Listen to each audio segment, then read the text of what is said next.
الحمد لله رب العالمين،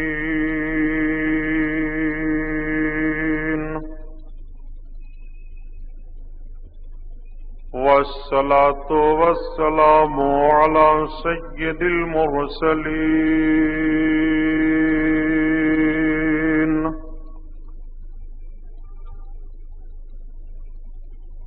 وعلى آله الطاهرين،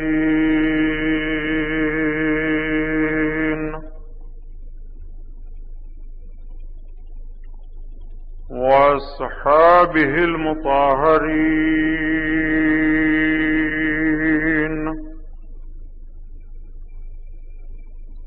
وابنه الغوث العازم الجيلاني محي الدين،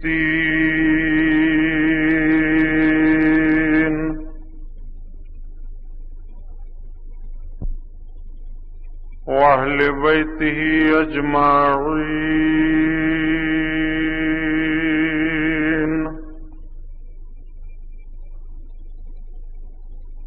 أعوذ بالله من الشيطان الرجيم.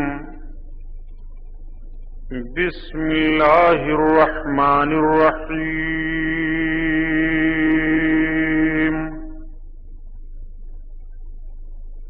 قال الله تعالى في القرآن العظيم والفرقان الحميد: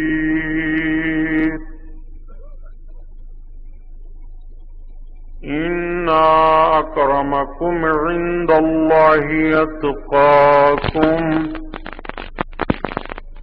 صدق الله البصير القدير، وصدق رسوله البشير النذير، والحمد لله رب العالمين.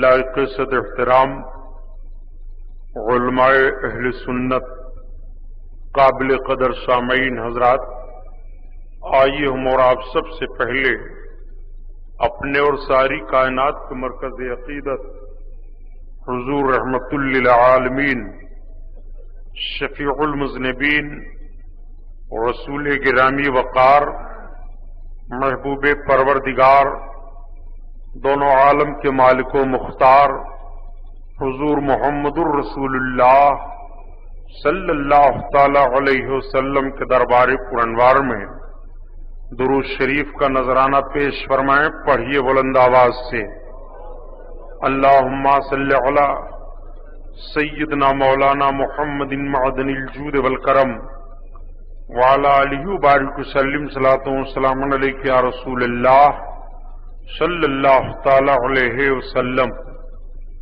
پورا مجمع خیر و برکت کے لیے اور درود شریف پڑھ لیجیے: اللہم صلی علی سیدنا مولانا محمد معدن الجود والکرم وعلی آلہ وبارک وسلم صلاۃ و سلام علیک یا رسول اللہ صلی اللہ تعالی علیہ وسلم. حضرات گرامی، آج کا یہ عظیم الشان رحمت و نور میں ڈوبا ہوا روحانی جلسہ جو حضور سرکار پیر پیرا میر میرا شاہ جیلا بڑے پیر دستگیر حضور غوث اعظم رضی اللہ تعالی عنہ کی طرف منسوب ہے، جس کا انعقاد بہرائش شریف گھنٹہ گھر کے وسیع فیلڈ میں ہے. حضور سرکار سلطان الشہداء فی الہند غازی پاک رضی اللہ تعالی عنہ کے قرب میں.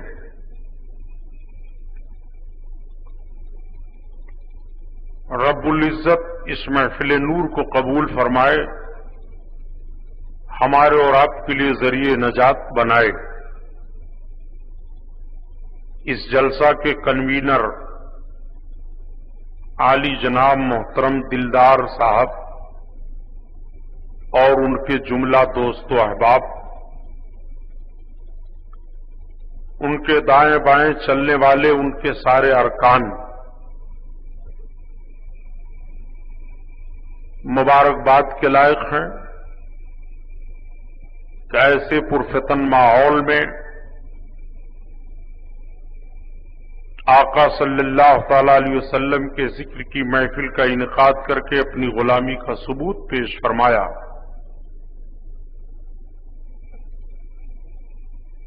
جناب محترم دلدار صاحب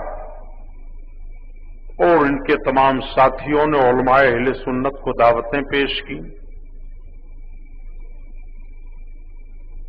آپ نے کل کے اسی جلسہ میں علماء کے بیانات کو سنا ہوگا۔ آج بھی جب میں حاضر آیا اسٹیج پر تو محب گرامی جماعت اہل سنت کے موقر عالم دین حضرت علامہ مفتی غلام محی الدین صاحب قبلہ مدہ ذلہ العلی دارالعلوم اہل سنت بدرالعلوم کا مبارک بیان ہو رہا تھا، ایمان افروز باطل سوز بیان، صلاۃ و سلام کے عنوان پر آپ بڑے شرح و بست کے ساتھ اپنے نورانی بیان سے ہم کو اور آپ کو محظوظ فرما رہے تھے۔ اسٹیج پر تشریف فرما یہ علماء، حفاظ، قراء، عزیز طلبہ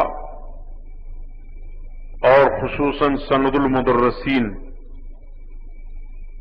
استاذ الاساتذہ حضرت علامہ مفتی عبدالوحید صاحب قبلہ، فاضل گرامی مرتبت حضرت علامہ محمد مصعب خان صاحب قبلہ اور فدائے سنیت درگاہ محلہ کے خادم اعلی حضرت محترم سید حاجی اکبر علی صاحب، رب تعالیٰ ان حضرات کے علم و عمل سے ہمیں اور آپ کو مستفیض فرمائے۔ میں آپ حضرات کا بہت تھوڑا سا وقت لوں گا، گھبرائیے نہیں۔ ہمارے محترم دلدار صاحب واقعی اس جوان کا نام جس طرح دلدار ہے، یہ دلدار ہیں۔ اسٹیج پر مجھے یہ باتیں تو نہیں کہنی چاہیے کہ نفس موٹا ہو جائے گا، لیکن بہرائچ شریف کے نوجوانوں کو میں یہ ذہن و فکر دیتا ہوں کہ دلدار صاحب کی طرح چند نوجوان اور دلدار صاحب کے ساتھی بن جائیں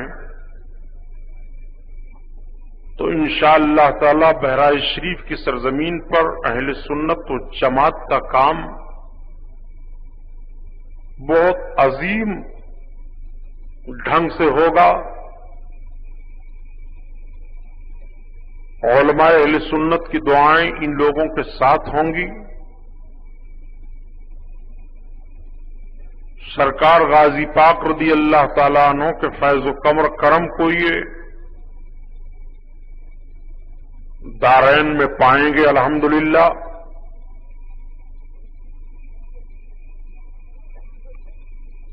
گیارہویں شریف کے مہینے میں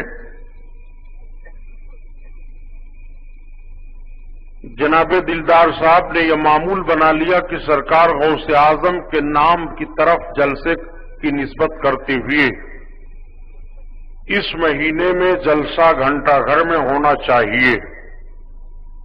تو الحمدللہ آج کئی سالوں سے یہ جلسہ ہو رہا ہے۔ ان کی جماعت کا نام ہے فلاح اہل سنت کا، انجمن کا نام ہے فلاح اہل سنت۔ اللہ تعالی دارین کے فلاح و بہبود سے ان حضرات کو نوازے۔ درود شریف پڑھیے پھر بات آگے بڑھ جائے۔ اللہم صلی علی سیدنا مولانا محمد معدن الجود والکرم وعلی آلہ بارک وسلم صلاۃ و سلام علیک یا حبیب اللہ صلی اللہ تعالی علیہ وسلم۔ نگاہ مرد مومن سے بدل جاتی ہیں تقدیریں، جو ہو ذوق ایما پیدا تو کٹ جاتی ہیں زنجیریں۔